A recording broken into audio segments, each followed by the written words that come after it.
తెలుగు సినిమాలలో స్త్రీ పాత్రలు హీరోయిన్స్ సిగరెట్ కాల్చే సన్నివేశాలు తీసేవాళ్ళు. ఎప్పుడు? పాతకాలంలో అంటే 60 దశకంలో 70 దశకంలో కూడా. ఆ రోజుల్లో మన సొసైటీ చాలా వేరుగా ఉండేది. ఇంత పాశ్చాత్య ధోరణులు ఉండేవి కావు.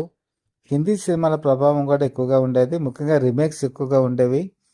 అప్పట్లో పర్వీన్ బాబీ, జీనత్ తమన్ ఇలాంటి వాళ్ళు సినిమాల్లోనే కాదు బయట కూడా పబ్లిక్గా సిగరెట్ కాల్చేవాళ్ళు. అలాంటి సీన్స్ తీసేటప్పుడు మక్కిగా మన దర్శకులు యథాతథంగా అనుకరించేటప్పుడు మన తెలుగు సినిమా హీరోయిన్స్ కూడా అలాంటివి చేయక తప్పేది కాదు. కొన్నాళ్ళు పోయేటప్పటికీ అది కంపల్సరీ అయిపోయేటువంటి పరిస్థితి కూడా వచ్చింది. కారణం ఏంటంటే హీరోయిన్స్ని డైనమిక్గా చూపించడం, ఛాందసవాదులు కాదు అని నిరూపించుకోవడం, అలాగే సెన్సేషన్ క్రియేట్ చేయటం, వాళ్ళు ఆ సినిమాకి పబ్లిసిటీ రావడానికి ప్రయత్నం తీసుకురావటం, ఇవన్నీ కొన్ని కారణాలు అయితే వాళ్ళు ఒక విధంగా చెప్పాలంటే కలెక్షన్స్ హైప్ తీసుకురావడానికి కూడా హీరోయిన్స్ ఆ రోజు ప్రయత్నం చేసేవాళ్ళు అనడానికి ఇవన్నీ కూడా ఉదాహరణలు. అవన్నీ కొన్ని ఉదాహరణలు కూడా మీకు చెప్పవలసిన అవసరం కూడా ఉంది. డాన్ సినిమా హిందీలో సూపర్ డూపర్ హిట్. దాన్ని తెలుగులో యుగంధర్ అని చెప్పి తీసినప్పుడు హిందీలో జీనత్ తమన్ సిగరెట్ చాలా విరివిగా కాల్చేది. సినిమాలో కూడా ఉంటుంది ఆ పద్ధతి. ఆ పద్ధతిని ఇక్కడ అనుసరించేటప్పుడు జయసుధ కూడా హెయిర్ స్టైల్ అనుసరించక తప్పలేదు, కాస్ట్యూమ్స్ని అనుసరించక తప్పలేదు. ఒకనొక సందర్భంలో సిగరెట్ కూడా కాల్చే సన్నివేశం యుగంధర్లో ఉంటుంది. ఆవిడ ఇబ్బంది పడింది, అయినా సరే చేయక తప్పలేదు. అలాగే మగాడు అనేటువంటి సినిమా వచ్చింది. దీవార్ అనేటువంటి హిందీ సినిమాకి అది మగాడు ఎన్టీ రామారావుది రీమేక్. అందులో కూడా పర్వీన్ బాబీ సిగరెట్ కాల్చే సన్నివేశాలని మంజుల ఇక్కడ చేయాల్సి వచ్చింది. అప్పుడు సొసైటీ వేరు. సొసైటీ ఒక హీరోయిన్ సిగరెట్ కాల్చడాన్ని యాక్సెప్ట్ చేయడం చాలా కష్టంగా ఉండేది. ఈరోజు ఐటీ సెక్టర్ డెవలప్ అయింది. ఇప్పుడు హైదరాబాదు, విశాఖపట్నం లేకపోతే మెట్రోపాలిటన్ సిటీస్లో లేడీస్ బహిరంగంగానే సిగరెట్ కాల్చే పరిస్థితికి వచ్చేసారు.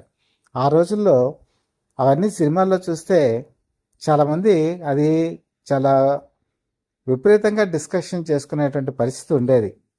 ఆ రోజు ఉన్నటువంటి సామాజిక పరిస్థితులకు అనుగుణంగా ఆ రోజుల్లో అది సెన్సేషన్ అని చెప్పి మనం చెప్పుకోవాలి. ఇందులో ఎవరు ఎగ్జామ్షన్ కాదు, ప్రతి ఒక్కళ్ళు కూడా ఇలాంటి పాత్రలు చేయడానికి ముందుకు రావాల్సిన పరిస్థితి వచ్చేది. ఎంతో హోమ్లీగా ఉండేటువంటి వాళ్ళు కూడా ఇలాంటి క్యారెక్టర్స్ చేయవలసిన పరిస్థితి వచ్చిందంటే మీరు అర్థం చేసుకోవచ్చు. సుహాసిని చాలా హోమ్లీ క్యారెక్టర్స్ చేశారు ఆవిడ. కానీ కన్నడంలో ఆవిడ సుప్రభాత అనేటువంటి సినిమాలో కూడా సిగరెట్ కాల్చే సన్నివేశం ఆవిడ చేయాల్సి వచ్చింది. అలాగే తెలుగులోకి వచ్చేటప్పటికి మీకు కవిత ఉన్నారు. కవిత కూడా చాలా హోమ్లీ క్యారెక్టర్స్ చేశారు. కానీ ఆ మాయగాడు అనేటువంటి సినిమాలో మోహన్ బాబు సరసన ఆవిడ నటించినప్పుడు ఆవిడ స్విమ్ సూటు వేశారు, ప్లస్ సిగరెట్ కూడా కాల్చవలసినటువంటి పరిస్థితి వచ్చింది. ఈ విధంగా ఏంటంటే ఒకరిని చూసి ఒకళ్ళు ఈ పరిస్థితి మన తెలుగు ఇండస్ట్రీలో చేయవలసినటువంటి ఇది వచ్చింది. అది కంపల్సరీ అయిపోయిందా అని కూడా మనకు అనిపిస్తుంది. అలాగే మీకు సిల్క్ స్మిత డర్టీ పిక్చర్ అని చెప్పేసి వచ్చినప్పుడు కూడా డర్టీ పిక్చర్లో కూడా మీకు ఇలాంటి విద్యాబాలను సిగరెట్ కాల్చే సన్నివేశాలు చాలా విరివిగా కనబడతాయి. అలాగే మీకు కన్యాశుల్కం అని చెప్పేసి మనకి నవల వచ్చింది, అది సినిమా కింద వచ్చింది.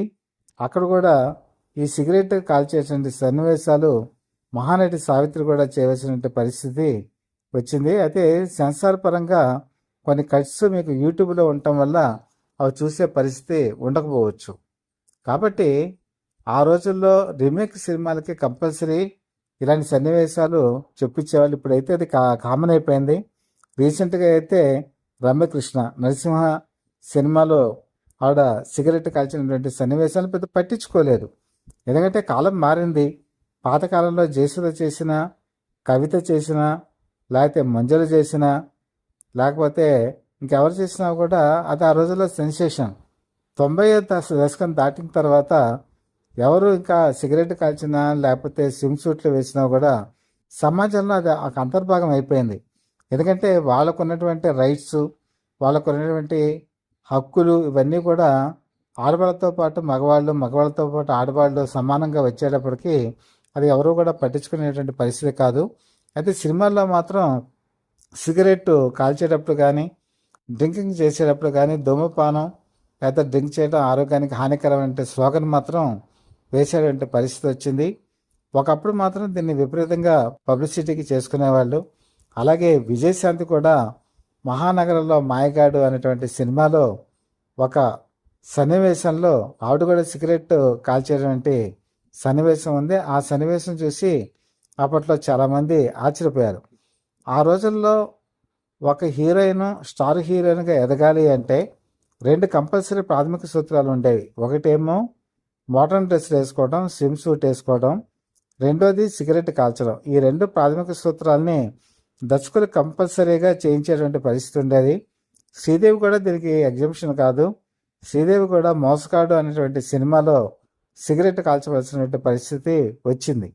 అయితే వీళ్ళందరూ ఇష్టపడి చేశారంటే ఆ రోజుల్లో కొంతమంది హీరోయిన్స్కి ఇలాంటివి చేయటం ఇష్టం లేదు. వాళ్ళు డైరెక్టర్తో చెప్పేవాళ్ళు కూడా, మాకు సమాజంలో మాకు చుట్టుపక్కల వాళ్ళు కూడా మాకు ఇబ్బంది పడతాము, వద్దు అన్నా కూడా కొన్ని కంపల్సరీ పరిస్థితుల్లో వాళ్ళు చేసేవాళ్ళు.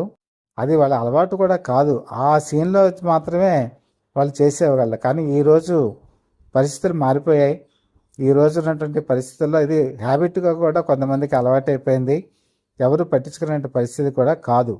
కాకపోతే ఆ పాత సినిమాలు చూసినప్పుడు మాత్రం ఆ పాత జ్ఞాపకాలు మాత్రం ఆ రోజుల్లో పాతగా ఉన్నటువంటి పెద్దవాళ్ళకి మాత్రం అదొక వింత జ్ఞాపకాలు, మధుర జ్ఞాపకాలు, కొత్త జ్ఞాపకాలుగా మిగిలిపోతాయి. నేటి జనరేషన్కి మాత్రం అది కొత్తగా అనిపించకపోవచ్చు. ఏది ఏమైనా ఇలాంటివన్నీ కూడా సినిమా ఇండస్ట్రీలో మారుతున్న కాలానికి అనుగుణంగా ట్రెండ్ మారుతూ ఉంటుంది. రాబోయే కాలంలో ఇంకెన్ని మార్పులు రాబోతాయో మనం వేచి చూడాల్సిందే.